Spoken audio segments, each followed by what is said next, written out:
നിങ്ങൾ ആലോചിച്ച് നോക്കൂ, ഒരാൾ കൃത്യമായി നിസ്കരിക്കുന്നു, അയാൾ സക്കാത്ത് കൊടുക്കാറില്ല, അയാളുടെ നിസ്കാരം അല്ലാഹുവിന് വേണ്ട. ഒരാൾ ധാരാളം ഇബാദത്ത് എടുക്കുന്നു, അയാളുടെ അയൽവാസി രോഗിയായി, ആംബുലൻസ് വിളിക്കാനുള്ള കാശില്ല, ചികിത്സിക്കാനുള്ള പണമില്ല, ഹോസ്പിറ്റലിലേക്ക് പോകാനുള്ള ആഫിയത്തില്ല, ഇതിന്റെ പേരിൽ അയാളുടെ രോഗം മൂർച്ഛിച്ചു, അല്ലെങ്കിൽ അദ്ദേഹം ആ രോഗത്തിലായി മരണപ്പെട്ടു. ഇബാദത്തുകൾ കൊണ്ട് സമ്പന്നമായ അയൽവാസി തന്റെ അയൽവാസിയുടെ രോദനങ്ങൾ കേട്ടിട്ടില്ലെങ്കിൽ ആ അയൽവാസിയുടെ രോഗം വർദ്ധിക്കലോടുകൂടി, അദ്ദേഹം മരണപ്പെടലോടുകൂടി തീർച്ചയായിട്ടും ഇബാദത്തിലായി സജീവമായി നിൽക്കുന്ന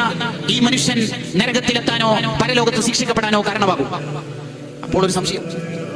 അയാൾക്ക് ഇത്രമേൽ വലിയ രോഗമാണെന്ന് ഞാൻ അറിഞ്ഞിട്ടില്ലായിരുന്നു, ഇത്ര വലിയ പ്രയാസമുള്ളത് ഞാൻ അറിയില്ലായിരുന്നു,